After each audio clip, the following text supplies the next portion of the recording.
वेद के उत्पादन में ईश्वर का क्या प्रयोजन है इत्यत्र वक्तव्यम। तो कहते हैं वेद के स्वामी जी ने तुरंत प्रति प्रश्न किया है, वेदानाम अनुत्पादने खलु तस्य किम प्रयोजनम। वेद के न उत्पन्न करने का क्या कारण है ये बता दो। किसी ने कहा कि जो दीपक में ज्योति जल रही है वो कहां से आई। तो बच्चे ने दीपक को हवा मार करके मुंह से बुझा दिया और बोले मुझे बता दो, चली कहाँ गई तो मैं तुमको बता दूंगा कहां से आई थी। भाषा देखिए, वेदानाम अनुत्पादने, वेदानाम अनुत्पादने खलु तस्य किम प्रयोजनम अस्ति इति। तो तुम बता दो वेद को न पैदा करने में भगवान का क्या प्रयोजन है।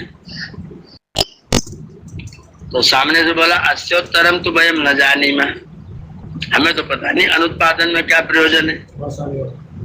बोले सत्यम एवं एतत्, ये ऐसा ठीक ही है। उसका कोई उत्तर है ही नहीं तो तुम क्या दोगे। तावत वेदोत्पादने यदस्ति प्रयोजनम, तावत तो वेदोत्पादने वेद की उत्पत्ति में यदस्ति जो है प्रयोजन, तत्श्रृणुत उसको सुनो। वेद के उत्पादन में क्या प्रयोजन है। अब स्वामी जी ने प्रश्न करना प्रारंभ किया, ईश्वरे अनंता विद्या अस्ति न वा, ईश्वर में अनंत विद्या है कि नहीं है। तो उत्तर दिया अस्ति, हाँ है। तो सा किमर्था अस्ति, वो विद्या किस लिए है। अगर आपके पास में ज्ञान है तो किस लिए है। आपके पास ज्ञान है और किसी को बताए नहीं, अपना ज्ञान के अनुकूल कोई कर्म करे नहीं, तो आपको होने से क्या फायदा है। सा किमर्था अस्ति, जो विद्या अनंत ईश्वर में है वो किस लिए है। तो उत्तर देने वाले का स्वार्थ में, अपने लिए है। परमात्मा अपने विद्या प्राप्त करके अपने मौज में रहता है। तो स्वामी जी ने कहा कि ईश्वर परोपकारम न करो तो किम, ईश्वर परोपकार नहीं करता है क्या। बोले करोति तेन किम, ईश्वर परोपकार करता है उससे क्या। बोले तेन इदम अस्ति, उससे यह है कि विद्या दो प्रकार के लिए होती है, दो काम के लिए होती है। क्या क्या काम है। स्वार्था परार्था च भवति, विद्या का प्रयोजन क्या है, एक स्वार्थ और दूसरा परार्थ। स्वार्थ माने अपने लिए, परार्थ माने सबके लिए। मेरे पास कोई ज्ञान हो तो मैं उससे सुखी रहूंगा, ये मेरी विद्या का स्वार्थ है। और परार्थ क्या है, उस विद्या के द्वारा मैं और लोगों को भी सुखी करूंगा। तो ये विद्या के दो प्रयोजन है, अपने लिए सुखी रहना और दूसरों को उस विद्या से सुखी करना। तो भले विद्या स्वार्थ और परार्थ होती है। तस्यास् तत् विषयत्वात्, तस्या हमारे विद्याया, वह विद्या उस विषयक ही है। अगर आप विद्या से किसी का उपकार नहीं करेंगे तो विद्या आपके पास भी रहेगी नहीं। अगर आप विद्या को केवल स्वार्थ के लिए रखना चाहोगे तो विद्या आपके पास भी रहेगी नहीं, आपको छोड़ करके चली जाएगी। इसलिए विद्या के दोनों प्रयोजन है, अपने लिए भी है और दूसरों के लिए भी है। आप दूसरों के लिए प्रयोग नहीं करेंगे तो आपके पास भी नहीं रहेगा, वो बिना दो के रहेगी ही नहीं। अपने लिए भी रहेगी, सबके लिए भी रहेगी। सबके लिए न रही तो आपके लिए भी नहीं रहेगी। तो परमात्मा के पास अपनी विद्या अपने आनंद के लिए, वो तो बिल्कुल ठीक हो गया। लेकिन परमात्मा की विद्या परार्थ भी है, दूसरे के लिए भी, दूसरों को तो सुखी करना है।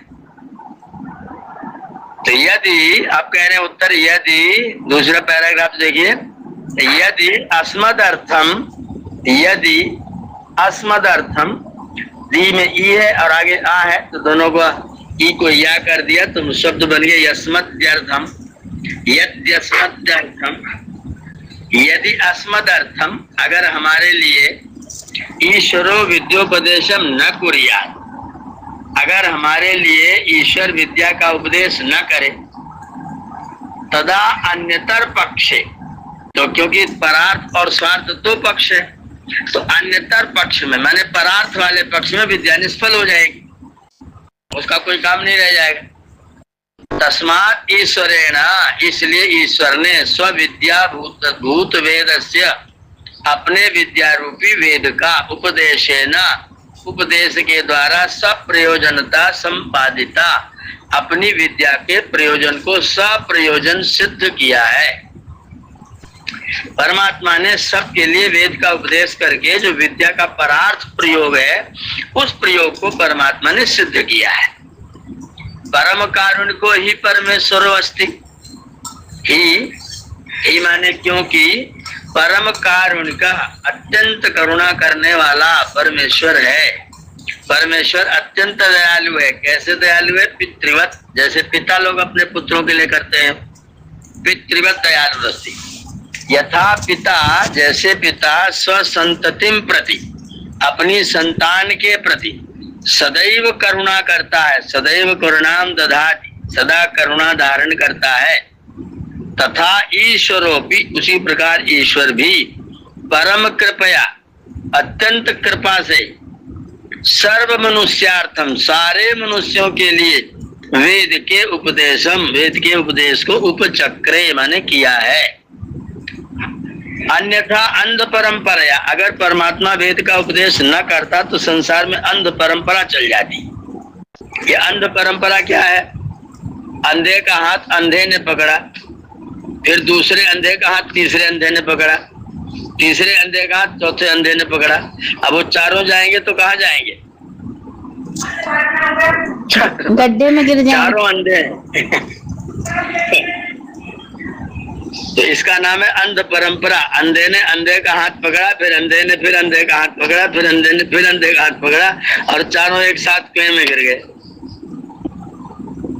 यह अंध परंपरा है।